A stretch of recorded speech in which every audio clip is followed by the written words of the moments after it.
Lənkəranda keçirilən 5-ci Yaşat yay düşərgəsinin 6-cı həftəsi bağlanış proqramı ilə yekunlaşıb. Düşərgə müddətində müxtəlif təlim və ustad dərslərinə qatılan iştirakçılar son günü də maraqlı və əyləncəli keçirib.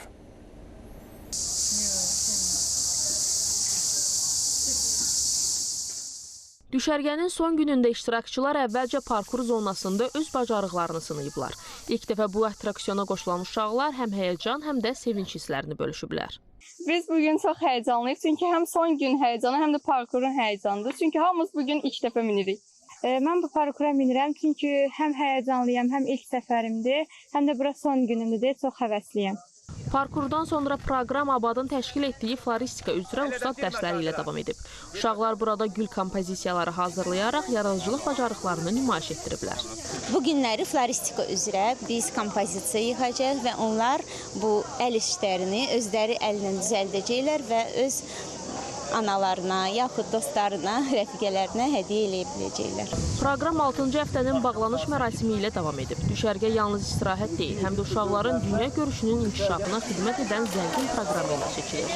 Düşərgə müddətində şəhid övladları müxtəlif öyrədici təlimlərdə, master klasslarda iştirak edirlər, sağlamlıqla bağlı təlimlərdə və digər təlimlərdə iştirak edirlər. Öz sahəsinin tanınmış simaları ilə, mədəniyyət xadimləri ilə, incəsənət nümayəndələri ilə, müğənnilərlə, təbiət adamları ilə, ədəbiyyat adamları ilə görüşdə olurlar və bu da uşaqların dünya görüşünün formalaşmasına imkan yaradır. Lənkəranın gözəl təbiətində dincəlmək, təlimlərdə, əyləncəli proqramlarda yeni biliklər öyrəndim və yeni dostlar qazandım. Bunun üçün bütün könüllülərə və təşkilatçılara minnətdarlığımı bildirirəm. 6-cı həftəyə konsert proqramı ilə yekun vurulub. İştirakçılar musiqi və əyləncə proqramları ilə düşərgənin son gününü yadda qalan şəkildə başa vurublar. Qeyd edək ki, bu həftə düşərgədə 12-13 yaş aralığında olan 53 şəhid övladı iştirak edib. Lalə Allahverdiyeva, Vahabi Manzadə, ATV Xəbər.